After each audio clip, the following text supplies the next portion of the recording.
దశాబ్దాల కాలం క్రితం జనసేనను స్థాపించిన పవన్ నేడు తొలిసారిగా అధికారంలో భాగస్వామి అయ్యారు. ఈ 10 ఏళ్లలో అనేక పోరాటాలతో రాజకీయంగా రాటుదేలారు. తాను అసెంబ్లీలో అడుగు పెట్టడమే కాకుండా తనతో పాటు మరో 20 మందిని ఎమ్మెల్యేలుగా అసెంబ్లీకి తీసుకెళ్తున్నారు పవన్. తాజాగా మంత్రివర్గంలో కూడా కీలక శాఖలను దక్కించుకుని పార్టీని బలోపేతం చేసుకుంటూ ముందుకు అడుగులు వేస్తున్నారు. ఈ ఎన్నికలలో ఏపీలో రాజకీయ సంచలనం వెనుక ప్రధాన భూమిక పోషించిన జనసేనాని మున్ముందు తమ పదునైన ఆలోచనలతో మరిన్ని సంచలనాలు సృష్టించబోతున్నారా?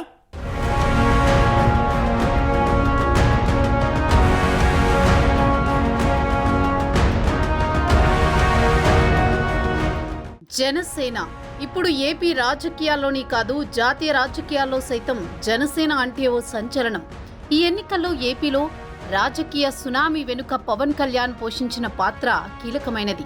అంతేకాదు, కేంద్రంలో మరోమారు ఎన్డీఏ సర్కార్ ఏర్పడడంలోనూ పవన్ కీలకం. టీడీపీ, జనసేన, బీజేపీలను కూటమిగా ఏర్పాటు చేసి కేంద్ర రాష్ట్ర ప్రభుత్వాల ఏర్పాటులో సేనాని కీ రోల్ పోషించారు. అయితే పార్టీ స్థాపించిన 10 ఏళ్ల సుదీర్ఘ కాలం తరువాత జనసేన అధికారంలో భాగస్వామ్యమైంది. 2014 ఎన్నికల్లో బీజేపీ, టీడీపీ కూటమిలో ఉన్నా అప్పుడు జనసేన పోటీ చేయలేదు. ఈ ఎన్నికల్లో 21 సీట్లు తీసుకుని 100కి 100% స్ట్రైక్ రేట్తో విజయం సాధించి ప్రభుత్వంలో భాగస్వామి అయ్యింది జనసేన.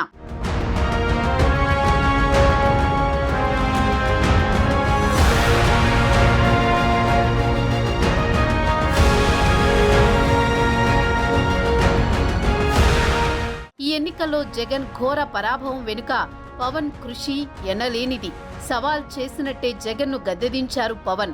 అయితే ఈసారి గ్రాండ్ విక్టరీ కొట్టిన జనసేన ఈ స్థాయికి రావడం వెనుక అనేక అవరోధాలను అధిగమించారు పవన్. అయితే 2019 ఎన్నికల్లో తొలిసారి పోటీ చేసిన జనసేన కేవలం 1 స్థానాన్ని గెలుచుకుంది. అయితే గెలిచిన ఆ ఒక్కరూ కూడా పార్టీని వీడి వెళ్లిపోయారు.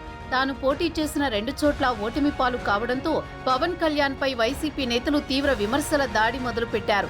పవన్ కళ్యాణ్ అడుగు తీసి అడుగు వేస్తే చాలు ఇష్టానుసారంగా వ్యక్తిగతంగా విమర్శిస్తూ మీడియా సమావేశాల్లోనూ సోషల్ మీడియాలోనూ వైసీపీ నేతలు, మంత్రులు, క్యాడర్ రెచ్చిపోయి దూషణలు చేస్తూ వచ్చారు. పవన్ కళ్యాణ్ను అవమానపరచడంలో ఎంతవరకు వెళ్లిపోయారంటే ఆయన పెళ్లిళ్ల నుంచి ఆఖరుకు తల్లిని కూడా దూషించే వరకు చేరిపోయింది వ్యవహారం. ఒకవైపు జనసేనను మాత్రమే కాదు, తెలుగుదేశాన్ని సైతం ఇబ్బంది పెడుతూ ప్రతిపక్షాలను లెక్క చేయకుండా వైసీపీ చేస్తున్న పాలనతో విసిగిపోయిన సేనాని ఇప్పటంలో జరిగిన సభలో మొదటిసారి ప్రభుత్వ వ్యతిరేక ఓటు చీలనివ్వను అంటూ ప్రతిజ్ఞ చేశారు. అదే మాట ఏపీలో ప్రతిపక్షాలు కూటమి కట్టడానికి బీజం వేసింది.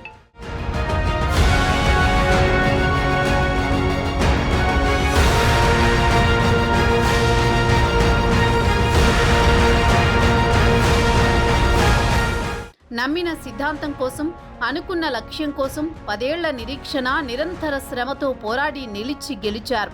పవన్ 2014లో బీజేపీ, టీడీపీకి సహకరించి 2019లో ఒంటరిగా పోటీ చేసి ఓడినా ప్రజాక్షేత్రం నుంచి ఆయన వెనక్కి వెళ్లలేదు. 2024 ఎన్నికల్లో గెలుపు కోసం సుదీర్ఘకాలం శ్రమించారు. ఏపీ ఎన్నికల్లో కూటమి విజయానికి కారణాలను విశ్లేషిస్తే ప్రధానంగా వినిపించేవి చంద్రబాబు అనుభవం, పవన్ కళ్యాణ్ త్యాగం. 2019 ఎన్నికల్లో భీమవరం, గాజువాక రెండింటిలోనూ పవన్ ఓడిపోయినప్పుడు ఆయనకు రాజకీయాలు ఎందుకనే విమర్శలు వచ్చాయి. కానీ ఆయన వెనకడుగు వేయలేదు, అన్నీ భరించాడు. అదను చూసి వైసీపీని కోలుకోలేని దెబ్బ కొట్టడంలో కీలక పాత్ర పోషించారు పవన్ కళ్యాణ్.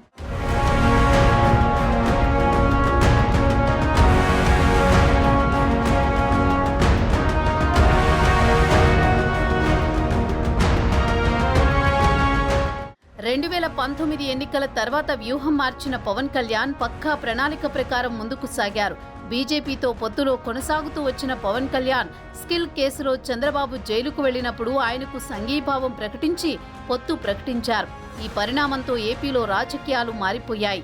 టీడీపీతో జట్టు కట్టిన పవన్ బీజేపీని కూడా కూటమిలోకి తీసుకువచ్చేందుకు తీవ్రంగా శ్రమించారు. పొత్తు కోసం ఒకానొక సమయంలో తాను మోదీ, అమిత్ షాతో తిట్లు తిన్నానంటూ చెప్పారు పవన్. చివరకు ఆయన ప్రయత్నాలు ఫలించి బీజేపీ, టీడీపీ, జనసేన జట్టు కట్టింది. ఎలాగోలా పొత్తు కుదిరినప్పటికీ సీట్ల కేటాయింపులో చిక్కులు వచ్చాయి. అప్పుడు కూడా పవన్ కళ్యాణ్ వెనక్కి తగ్గారు. చివరకు జనసేన సీట్లను బీజేపీకి త్యాగం చేసి కూటమి నిలబడడానికి కారణమయ్యారు. సంచలన విజయానికి బాటలు వేశారు. మొదట 23 అసెంబ్లీ 3 లోక్సభ స్థానాల్లో బరిలోకి దిగాలని పవన్ భావించారు. కానీ బీజేపీ మరిన్ని స్థానాలకు పట్టుబట్టడంతో 2 ఎమ్మెల్యే సీట్లను బీజేపీకి వదులుకున్న పవన్ చివరకు నాగబాబు బరిలోకి దిగుతారని భావించిన అనకాపల్లి ఎంపీ సీటును కూడా త్యాగం చేశారు. ఇక కూటమి అధికారంలోకి వస్తే 2.5 ఏళ్లు సీఎం పదవిని అడగాలంటూ హరిరామ జోగయ్య లాంటి సీనియర్లు పదే పదే సూచించినా పవన్ కళ్యాణ్ ఆ డిమాండ్ చేయలేదు. రాష్ట్ర అభివృద్ధి కోసం చంద్రబాబు అనుభవం అవసరమంటూ తాను తగ్గి కూటమికి అండగా నిలిచారు. ఆ రకంగా చారిత్రక విజయానికి కారణంగా నిలిచారు పవన్ కళ్యాణ్. కూటమిలో కీలకంగా ఉన్న పవన్ మొదటిసారి ఎమ్మెల్యేగా గెలిచారు.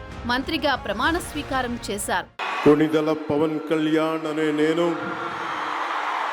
శాసనం ద్వారా నిర్మితమైన భారత రాజ్యాంగం పట్ల నిజమైన విశ్వాసం, విధేయత చూపుతానని, భారతదేశ సార్వభౌమాధికారాన్ని, సమగ్రతని కాపాడుతానని, ఆంధ్రప్రదేశ్ రాష్ట్ర మంత్రిగా నా కర్తవ్యాలను శ్రద్ధతో, అంతఃకరణ శుద్ధితో నిర్వహిస్తానని, భయం గాని, పక్షపాతం గాని, రాగద్వేషాలు గాని లేకుండా రాజ్యాంగాన్ని, శాసనాలని అనుసరించి ప్రజలందరికీ న్యాయం చేకూరుస్తానని దైవ సాక్షిగా ప్రమాణం చేస్తున్నాను.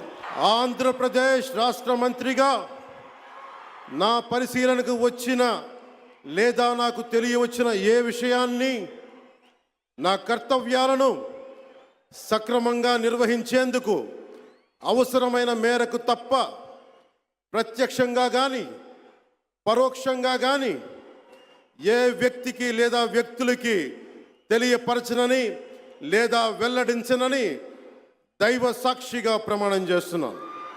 మొత్తానికి 10 ఏళ్ల సుదీర్ఘ రాజకీయ పోరాటంతో పవన్ కళ్యాణ్ తొలిసారి అధికారంలో భాగస్వామి కావడంతో జన సైనికుల ఆనందానికి అవధులు లేకుండా పోయాయి. పవన్ ప్రమాణ స్వీకారం వీడియోను సోషల్ మీడియాలో ఉధృతంగా షేర్ చేస్తున్నారు. మున్ముందు మరిన్ని ఉన్నత శిఖరాలను అందుకోవాలని పవన్ పై సర్వత్రా ప్రశంసలు వెల్లువెత్తుతున్నాయి. చూడాలి మరి జనసేనాని పొలిటికల్ ఫ్యూచర్ ఏ మలుపు తిరుగుతుందో అన్నది.